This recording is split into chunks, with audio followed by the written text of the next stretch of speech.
사도행전 9장 13절부터 읽겠습니다. 아나니아가 대답하되 주여 이 사람에 대하여 내가 여러 사람에게 듣사온즉 그가 예루살렘에서 주의 성도에게 적지 않은 해를 끼쳤다 하더니 여기서도 주의 이름을 부르는 모든 사람을 결박할 권한을 대제사장들에게서 받았나이다 하거늘 주께서 이르시되 가라 이 사람은 내 이름을 이방인과 임금들과 이스라엘 자손들에게 전하기 위하여 택한 나의 그릇이라. 그가 내 이름을 위하여 얼마나 고난을 받아야 할 것을 내가 그에게 보이리라 하시니 아나니아가 떠나 그 집에 들어가서 그에게 안수하여 이르되 형제 사울아 주 곧 내가 오는 길에서 나타나셨던 예수께서 나를 보내어 너로 다시 보게 하시고 성령으로 충만하게 하신다 하니 즉시 사울의 눈에서 비늘 같은 것이 벗겨져 다시 보게 된지라. 일어나 세례를 받고 음식을 먹음에 강건하여 지니라. 아멘. 사도행전 9장 초반부에는 이제 바울 사도의 회심에 대해서 기록되어 있죠. 다메섹 도상에서 하늘에서 빛이 비추었을 때 주님이 말씀하십니다. 사울아 사울아 어찌하여 내가 나를 박해하느냐. 이 사건을 통해서 우리가 알 수 있는 것은요. 예수님이 사도 바울을 택하셨을 때 뭐라고 말씀하십니까? 이 사람은 내 이름을 전하기 위하여 택한 나의 그릇이라고 합니다. 예수님의 이름을 전하기 위하여서 택한 그리스도의 그릇이라는 거예요. 누구에게? 이방인과 임금들과 이스라엘 자손들에게. 사도 바울에게만 해당되는 말씀이 아니거든요. 모든 저와 여러분, 나 자신에게도 해당되는 말씀입니다. 단지 예수님의 이름을 사도 바울처럼 임금들과 이방인들에게 전한 그릇이 아니라 좀 축소된 의미에서 내가 만나는 가족들, 자녀들, 또 직장 동료들에게 주님의 이름을 전하기 위해 택한 그릇이 우리라는 것입니다. 그래서 주님은 사람을 보실 때 그릇으로 보십니다. 원어적 의미에서는 어떤 물건이나 무엇을 담는 용기, 주머니 이것을 의미하거든요. 그릇이라는 것이 담는 그릇입니다. 그래서 하나님의 형상대로 지음받았다라는 것도 하나님을 담는 그릇으로 사람을 지으셨다라는 거예요. 그래서 나라는 존재는요. 나라는 존재 자체가 무엇을 잘하느냐, 능력이 있느냐, 나의 성품이, 성격이, 스타일이 어떻느냐로 나를 정의하는 것이 아니라는 거예요. 인간은 하나님 보시기에 인간 자체의 존재보다도 그릇이기 때문에 무엇을 담고 있느냐가 그를 정의하고 있는 것입니다. 세상을 담고 있느냐, 그리스도의 이름을 담고 있느냐로 그는 천국 백성이냐, 지옥에 가느냐가 정해진다라는 거예요. 자, 왜 하필이면 예수님의 이름을 담습니까? 예수님을 담는다 하지 않고 그리스도의 이름을 담는다라는 그 의미는요, 쉽게 이야기하면은 내가 무엇을 내 마음속에 채우고 있는데 예수님의 이름을 내가 부른다라는 것은 예수님으로만, 그리스도로만 내 마음을 가득 채우고 있다라는 것을 상징하고 있다. 지정하고 있다라고 표현할 수 있을까요? 예를 들어서 주님의 이름을 예수님의 이름으로 내가 기도합니다 하면 어떤 의미냐? 지금 내가 무엇을 담는 존재입니다. 나는 하나님, 나는 그릇입니다. 그릇인데 지금 내 마음속에는 예수님으로 가득 채워져 있는 상태로 주님께, 하나님 아버지께 기도합니다라는 의미와 같다라는 거예요. 그게 예수님의 이름으로 기도합니다라는 겁니다. 그래서 나는 예수님의 이름을 믿습니다. 주의 이름을 부릅니다. 이런 의미도 다 똑같죠. 지금 내 마음은 나는 그릇인데 예수님으로 가득 채워진 상태로 주님을 부르고 있습니다라는 거예요. 자, 나오미가 구약시대 룻기 보면은요, 나오미가 남편과 아들들이 다 죽어버리죠. 그때 며느리 룻이 이제 나오미를 따라가면서 뭐라고 합니까? 룻이 이르되 내게 어머니를 떠나면 어머니를 따르지 말고 돌아가라 강권하지 마옵소서. 어머니께서 가시는 곳에 나도 가고 어머니께서 머무시는 곳에 나도 머물겠나이다. 어머니의 백성이 나의 백성이 되고 어머니의 하나님이 나의 하나님이 되신다. 룻 입장에서는 다시 다른 모압 땅에 있는 잘생긴 남자하고 결혼해서 가정을 이룰 수 있는데 자신의 인생 전체를 나오미의 하나님, 이스라엘의 하나님께 인생 전체를 던져버립니다. 그 의미는 이스라엘의 하나님의 이름을 룻이 자신의 마음속에 담겠다라는 거거든요. 다른 건 돌아보지 않는 거예요. 나옴이라는 그 과부는 아무것도 가진 것이 없는 알거지가 됐는데 지금 룻이 본 거예요. 아, 나오미가 내 시어머니가 이스라엘의 하나님을 마음속에 담고 있는 그릇이구나. 나도 내 마음속에 아무것도 담지 아니하고 하나님을 내가 담아야 되겠다. 어머니가 가시는 곳에 나도 가고 어머니의 하나님이 나의 하나님이 될 거다고 이제 고백하는 그 고백을 통해서 그가 다윗의 할머니가 되는 거죠. 예수님의 그 족보에 들어가는 것입니다. 그것처럼 우리가 주님을 믿는다고 할 때 이제 이거 한 가지 생각하자라는 거예요. 아, 주님은 나를 그릇으로 택했구나. 예수님으로 가득 채워진 담겨져 있는 그릇으로 나를 택했구나. 사울이요, 바울 되기 위해서 어떻게 지금 담색 도상에서 회심을 하게 됩니까? 주님이 사울에게 말씀하십니다. 사울아 사울아 어찌하여 너가 나를 박해하느냐. 사울은 예수님을 이때 이 담색 도상에서 만나기 이전에는 만난 적이 없습니다. 뭐 멀찌감치 보았는지는 모르겠어요. 그런데 사울은 예수님을 박해한 것이 아니라 정확하게 말하면 예수님의 이름을 담는 그릇들을 박해한 거죠. 성도들을, 초대교회 성도들을 잡아다가 감옥에 가두는 그런 일들을 했단 말이에요. 그런데 예수님은 왜 너가 나의 제자들, 나를 따르는 사람들을 박해하느냐 이렇게 하지 않으시고 사울아 왜 너가 나를 박해하느냐, 예수 그리스도 본인 자신을 박해하느냐고 말씀하시는 거예요. 왜 그렇습니까? 말 그대로 사울이 잡아다가 감옥에 가둔 사람들은 예수님을 담은 그릇이었기 때문이에요. 자, 스데반 집사님이 순교하는 현장에 바울이 있었습니다. 그런데 스데반 집사님은 그릇이었어요. 예수님을 담고 있습니다. 그런데 그릇이라는 의미는요, 우리가 반응을 하잖아요.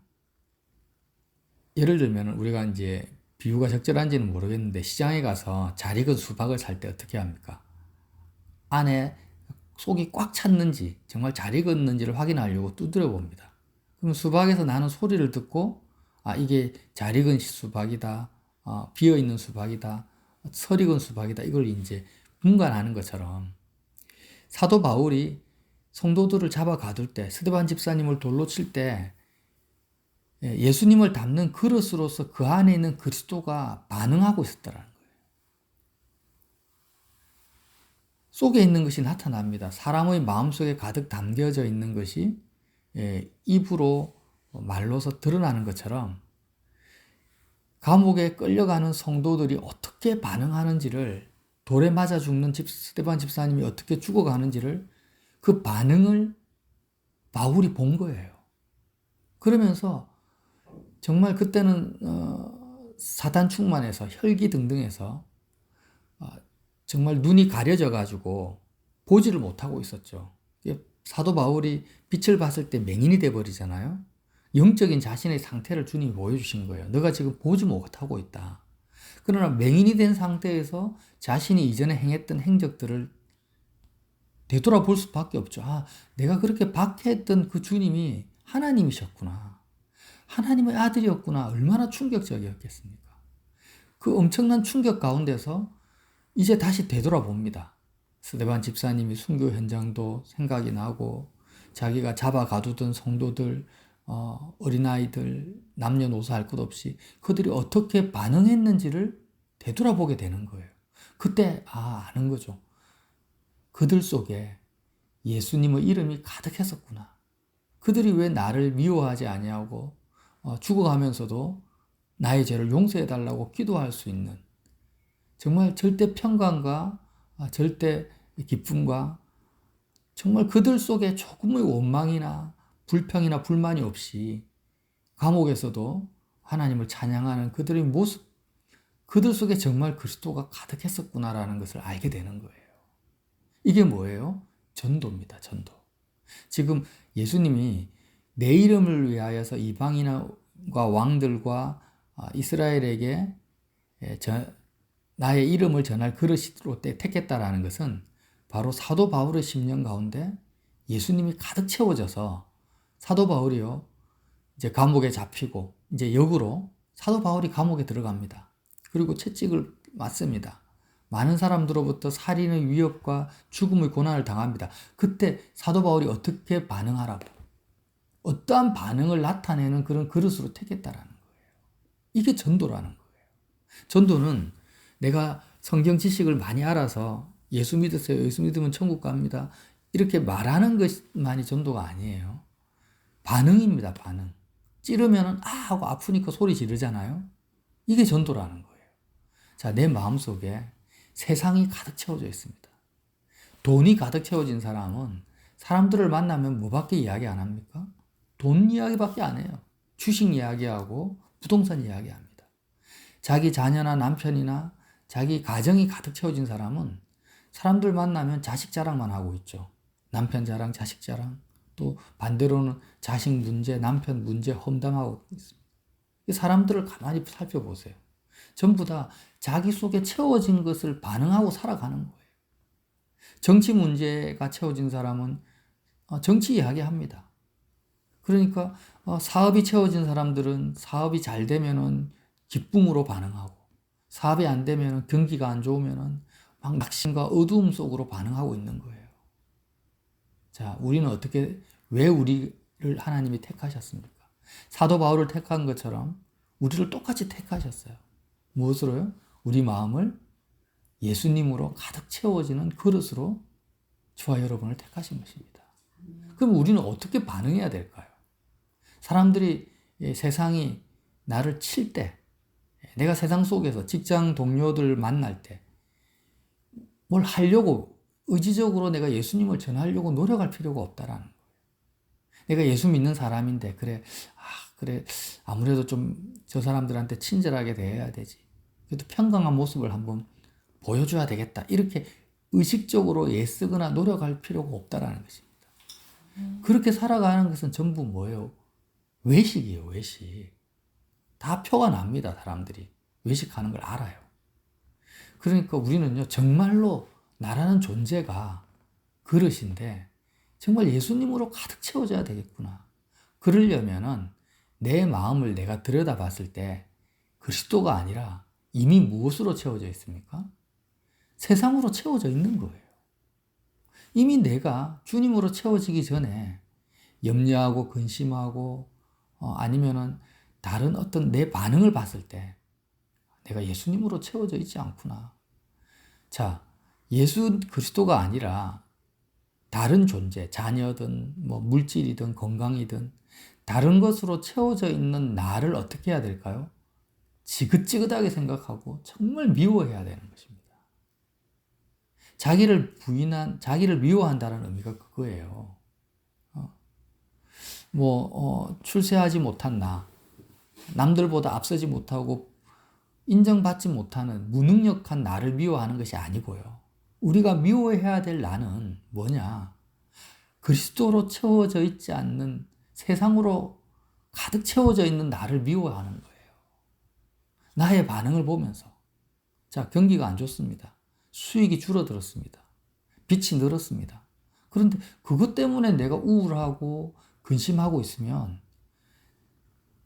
세상으로 채워져 있는 나를 발견하는 거예요. 내가 왜 지금 우울하지? 왜 내가 힘들어하지? 왜 부담스러워하지? 짐지고 있지? 그렇구나. 내가 예수님으로 채워져 있지 않구나. 이런 나가 너무 밉다. 이런 나를 내가 정말 용납할 수가 없다. 주님은 나를 택하셨는데, 오직 그리스도의 이름으로 가득 채워진 그릇으로 나를 택했는데 왜 나는 아직도 여전히 예수님을 나의 신랑 삼지 못하고 세상을 나의 남편으로 붙잡고 이렇게 채워져 있는가? 자, 용기에다가 똥을 담으면 똥통이고 곡식을 담으면 쌀통이 되잖아요. 그러니까 나는 그릇일 뿐인데 왜 내가 평강도 없고 기쁨도 없고 만족도 없고 나의 인생 전체를 지옥 구덩이로 만들어버리는 세상으로 나를 채우고 있나? 이런 나는 너무너무 밉다. 이런 나를 내가 빨리 처리해야 되겠다. 이게 뭐예요? 자기를 미워하는 거야. 이렇게 자기를 미워하고 십자가를 향해서 가는 거죠. 가서 오직 그리스도로 나를 채우기 위해서 세상에 대해서 나는 죽었습니다. 라고 고백하는 것을 뭐라고 합니까? 회개다. 이렇게 주님이 말씀하시는 거예요. 그래서 우리는요, 간구 기도를 할 때 어떤 내 마음속에 있는 소원을 아뢰는 것이 간구잖아요. 이렇게 주님 앞에 간구할 때 자기를 보는 거예요. 간구하는 나의 기도 제목과 나의 소원, 내 마음속에서 일어나는 그 소원이 뭐예요? 내 마음이 무엇으로 채워져 있는지를 보여주는 잣대라는 것입니다. 아멘. 그래서 돈 문제를 가지고 하나님 너무 가난하니까 좀 부유하게 해주세요라고 기도할 때, 아, 내 마음이 지금 물질로 채워져 있구나, 세상으로 채워져 있구나라는 것을 내가 분별해야 되는 것입니다. 이걸 분별하지 못하고 끝까지 하나님 돈 주세요, 내 환경이 나아지게 해주세요 이렇게 기도하면은요, 끝까지 나는 뭐예요? 똥통인 거예요. 하나님이 그 기도를 응답하시면 어떻게 되겠습니까? 나는 여전히 영원히 똥통으로 존재하는 겁니다. 그러니까 주님이 택한 자라면 설사 자녀 문제나 어떤 건강 문제나 이 세상을 채운 상태로 주님 앞에 나왔다 할지라도 그가 정말 택함 받은 자라면 주님이 뭐라고 하시겠습니까? 사울에게 나타난 것처럼 아무개야 너가 왜 나를 박해하느냐? 나를 채우려고 기도하지 아니하고 세상을 채운 상태에서 나를 밀어내느냐? 그러면서 내가 소경된 자임을 보여주실 거라는 것입니다. 아멘. 내가 맹인이구나 하면서 먹지도 못하고 마시지도 못하고 사울이 사흘 동안 있죠. 무슨 의미입니까? 죽은 자라는 거예요.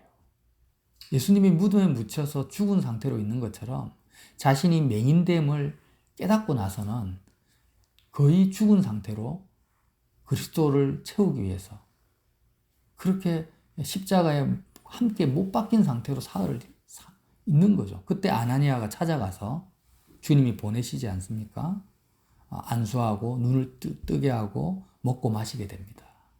자, 사울의 회심 과정이요. 단지 사울 한 사람이 이렇게 예수님을 극적으로 만났네. 이렇게 받아들이지 마시고 그대로 나 자신에게 적용이 됩니다.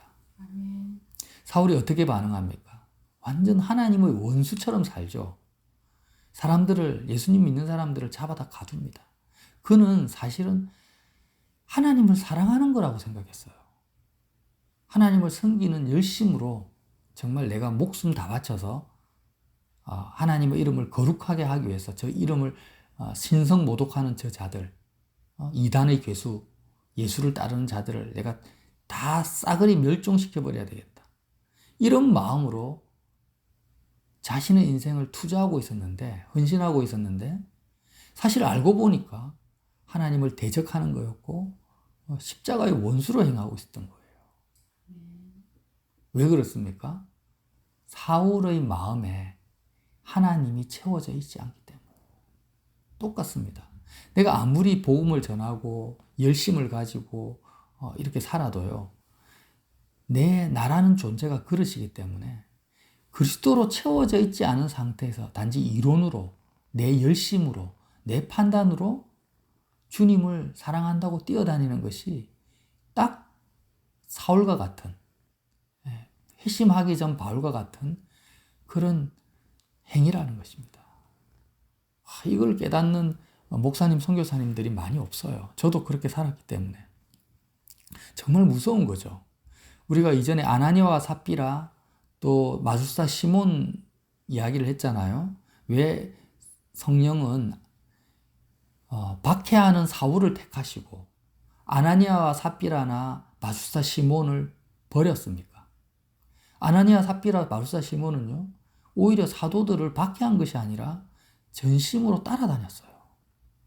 근데 오히려 그들은 하나님이 버려버리시고 박해하는 사울을 택하셨습니다. 복음을 받아들이지 않는 것보다도 십자가의 복음을 변질시키는 것을 하나님은 용납하지 않으시는 것입니다.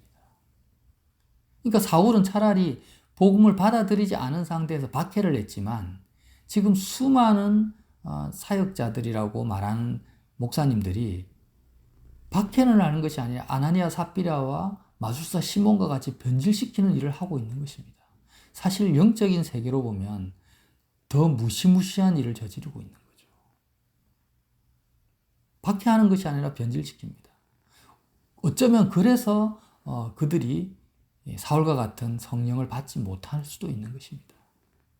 저와 여러분이 정말 이 사울의 회심의 사건을 통해서요, 나 자신을 두려워 떨므로 돌아봐야 됩니다. 아, 그렇구나. 내가 자녀에게 예수 믿으라, 교회 가자, 기도해라 이렇게 잔소리하는 것이 복음 전하는 것이 아니라 자녀가 내 말을 듣지 않을 때, 아니면 학교에서 1등 했을 때 자녀의 행동 앞에서 내가 어떻게 반응합니까? 그 반응 자체가 뭐라고요? 전도라는 거예요. 아멘. 사도 바울이 계속해서 성도들을 박해했지만 실제로는 전도를 받고 있었던 거예요. 그들의 반응을 보면서 스데반 집사님이 사도 바울을 전도했습니다. 바울에게 찾아가서 1대1로 전도한 건 아니죠. 근데 사도 바울이 본 거예요. 그 스데반 집사님이 돌에 맞아 죽어가면서도 어떤 기도를 했는지, 어떤 표정을 지었는지, 어떻게 신음소리를 냈는지를 보면서 그리스도를 보게 된 것이죠. 이제는 역으로 바울 속에서 그리스도가 채워져서 이방인과 임금들과 사람들이 바울이 어떠한 반응을 보이는지를 통해서 전도하게 된다.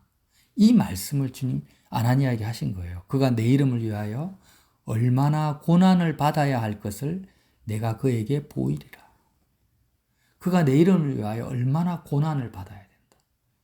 고난 받으면 어떻게 반응합니까? 사람들은 원망하고 불평하고 힘들어하죠. 그러나 바울 사도는 항상 기뻐하라. 범사에 감사하라. 쉬지 말고 기도하라. 그 반응을 보인 것입니다. 죽는 순간까지. 사도행전에 나타난 모든 제자들, 성도들이 그렇게 살았던 거예요. 그래서 저와 여러분도 오늘 존재적 회개라는 말을 우리가 계속 쓰고 듣지 않습니까? 회개는 나의 행위를 회개하는 것이 아니라 나의 존재 자체를 회개해야 된다. 어떤 존재요? 세상을 담고 있는 그릇된 나를 십자가에 못 박아서 처리해버리는 그 회개를 말하는 것입니다. 저와 여러분이 오늘도 정말 주님 나의 반응을 보면서 특히 간구 기도를 살펴보면 됩니다. 내 마음의 소원을 보면 되는 거예요. 내가 지금 무엇을 소원하고 있는가? 무엇을 내가 원하는가? 그걸 보면서 그리스도를 원하는 사람은 예수님이 채워지면은요, 이제는 소원이 없어져 버려요. 내가 원하는 것을 가지고 있으니까 더 이상 아무것도 바라는 것이 없습니다. 만족 가운데 들어가는 거죠.